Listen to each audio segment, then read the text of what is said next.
Yeah, they do, Paul. It was, it was an ugly old night to be playing footy. Obviously, the rain and a bit slippery, but and I thought we started the game poorly. I thought, St George were all over us early, and they obviously scored first points and they deserved to. They were defending better than us. They were running harder than us. They were getting off the ground quicker than us. So, but again, we just found a way at the end, So I thought we started getting back into the game probably the last 15 minutes of the first half, 10 minutes of the first half, and second half was pretty even. At the start, I thought we looked like we might have sort of got away, but to their credit, that they kicked again, and they defended pretty well, So in that second half, so. But like every week during Origin, when St George were the same, they had 5 out, we had 6 out. It is disruptive, and we had a couple of debutants tonight, and a couple of guys hadn't played first grade for a long period of time. So I was really happy with Billy Walters and Tino. They were outstanding. So just really glad that we could sort of drag out a win. It could have went either way again, a little bit like last week, but this team seems to be able to find a way to win, which is a good sign. Can you tell us just that Kevin came down to give Billy his jumper? Imagine that would have been a pretty emotional. Yeah, it was.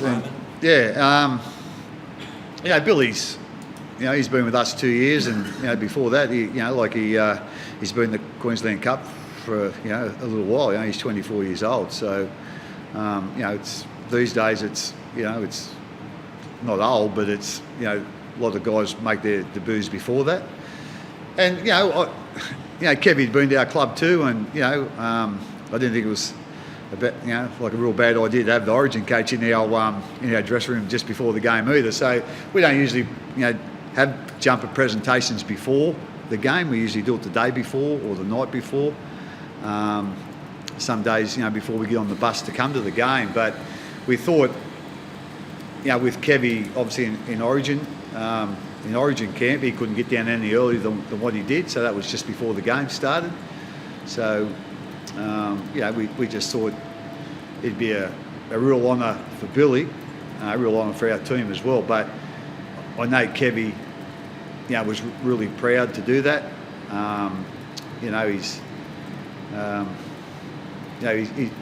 He's had some tough times in his life.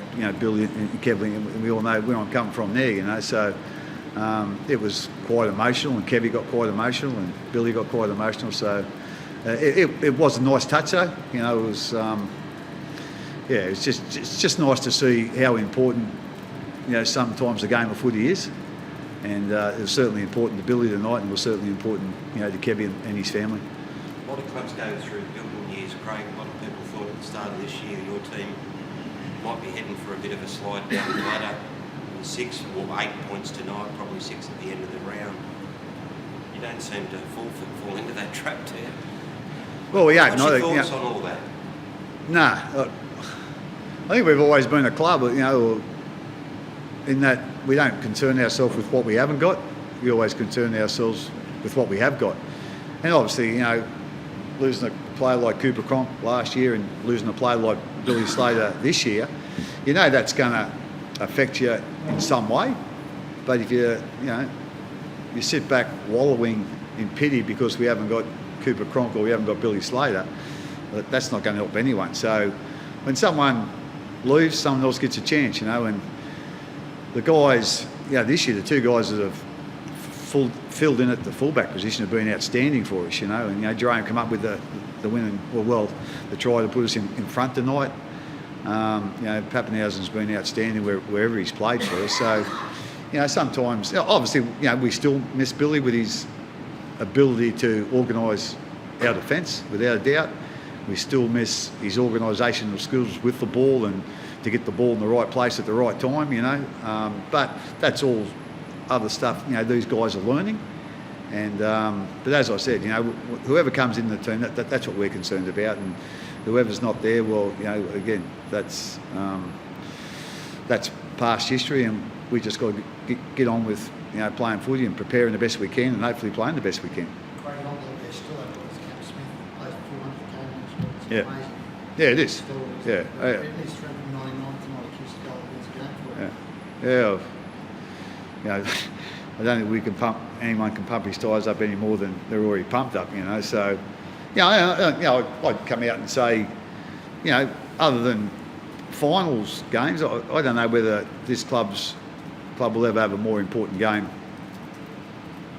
than next week. Just like in clubland, it's a huge honour for Cameron, and it's a huge honour for our club. Our game's 120 years old, or whatever it is, and Cameron's going to be the first guy to ever do this, and I think it's going to be a long time before anybody else does it. So it's a great honour for our club to have Cameron play all those games at our club as well.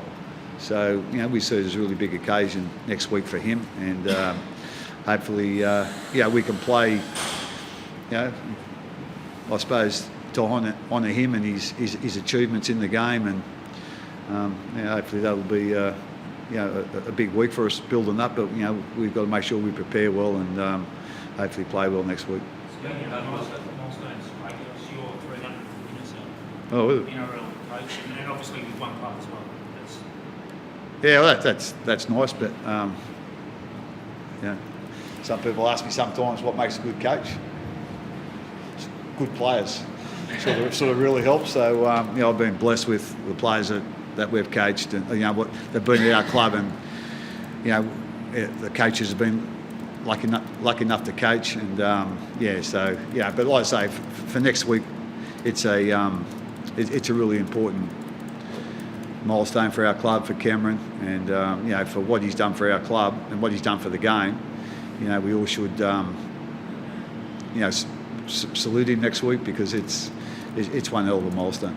You guys haven't been too good in big milestone games of late. How do you? Hope we can change that next week, hopefully. How But do you keep them again, and we know Cronulla's not going to come down and lay down on us. They're basically the opposite. They're going to come down and drop, well, and obviously spoil the party. So we know we need to have a really good week and go from there. But having said that, like as I said, it's a really big game for our club. But whatever the result is next week, it's still something to celebrate, for our club and for our game. It's as I said, I've said a couple of times, growing up, I idolised guys like Graham Langlands and Billy Smith and Bobby Fulton, Ron Coote, those sort of guys, and none of those guys got anywhere close to 400. And so sometimes I have to pinch myself thinking that I've sort of coached and been a little part of his career for 17 years. So it's like I say, sometimes I've got to stand back and realise how lucky I've been. Craig, there were a couple of escort penalties there tonight. Do you have any thoughts on either of those? Sometimes they're hit and miss. I thought the one on us was a bit tough, but having said that, I think we'll always be a little bit favoured to our side, So, as long as the refs are consistent in their interpretations of that, I've got no problem.